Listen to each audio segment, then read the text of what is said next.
The Revolutionary Guard say the shooting down of this drone has sent a clear message to the US. Can you tell us what that message is? We have indeed. This was the head of Iran's Revolutionary Guard, Major General Hossein Salami, who said that Iran's borders were a red line, and today's shooting down of the U.S. drone was a message to the U.S. that any aggression would result in a crushing response by Iran. Major General Salami also stating that Iran is prepared for war, but perhaps more importantly, the senior military official saying Iran does not want war, which is a statement that U.S. officials have uttered as well. A little bit more detail about what happened this morning. The shooting down of the drone by Iran's Revolutionary Guard. They described the drone as a surveillance drone. This drone was not an attack drone. It was not weaponized. It had a span of about 40 meters. Iran has shot down U.S. drones before, and we should point out that there's conflicting reports about how this and where this drone was shot down. The U.S. Is saying that the drone was shot down in international waters. Iran saying that the drone was shot down over Iranian territory. So all of this, of course, coming amid heightened tensions between the U.S. And Iran. Several days ago, of course, a number of oil tankers were attacked. The U.S. claiming it was Iran. Iran still firmly denying that.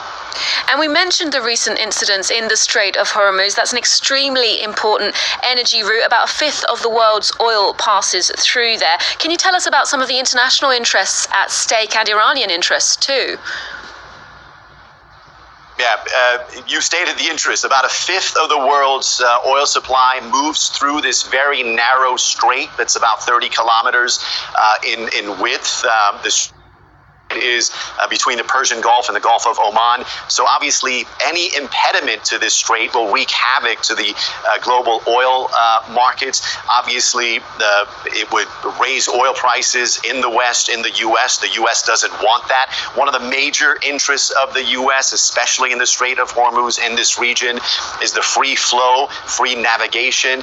And if they see an impediment in free navigation, they have warned that they're going to respond. In April, right before U.S. President Donald Trump withdrew the U.S. from the Iran nuclear deal, there were some Iranian officials who suggested that that may be an option of Iran closing down the Strait of Hormuz. We haven't seen any further statements, but obviously this is a region, the Strait of Hormuz, important for Iran and the international community.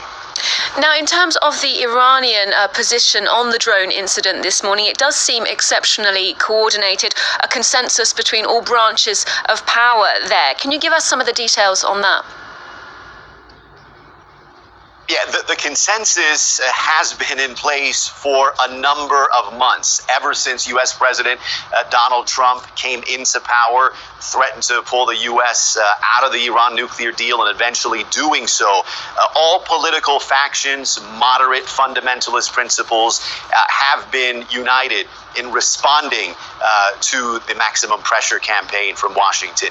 In this instance as well, and it just highlights that when Iran's security is at stake, both moderates and fundamentalists here in Iran, who have very serious differences, all unite in response to this pressure.